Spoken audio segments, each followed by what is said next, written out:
Hey everybody, this is the fourth here, and in this video I'm going to be comparing and contrasting peak, RMS, and actual loudness values.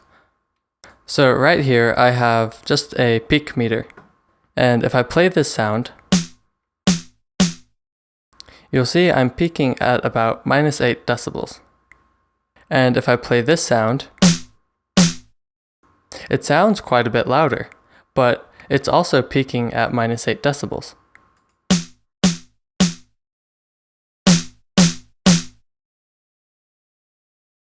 And this is why you don't really want to base your mixing decisions on your peaking values. Because if you decided that you wanted to put your snare at -8 decibels, you could end up with your snare being this loud, or you could also end up with your snare being this loud.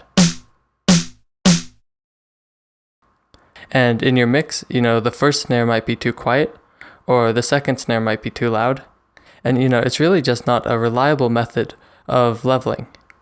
You could have a bunch of different snare sounds, all peaking at the same level, with a huge variety in how loud they actually sound. Because that peaking level really doesn't relate to actual loudness that well.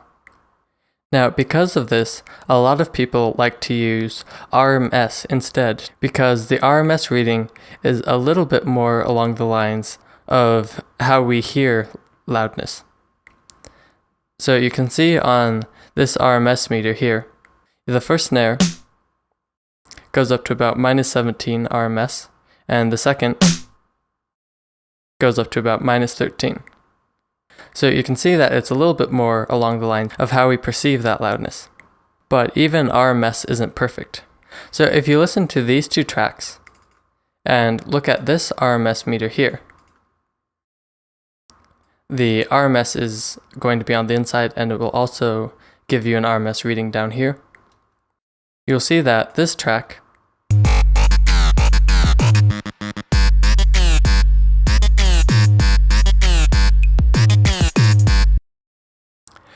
it goes up to around between -2 and -3 for that RMS value. But if you listen to this track, which sounds much louder,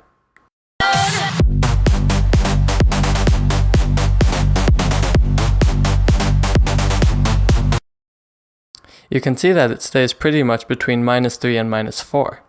So even though it sounds quite a bit louder, it's actually at a lower RMS than this track.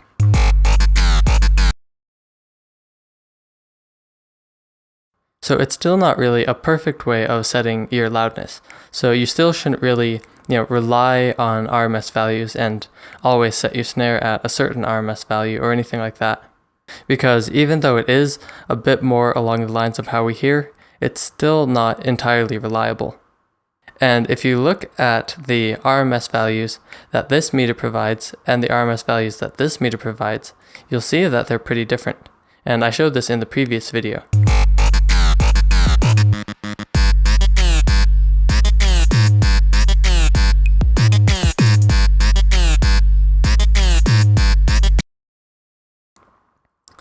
So you can see that while this one's between -2 and -3 RMS, this one is hanging at around -5.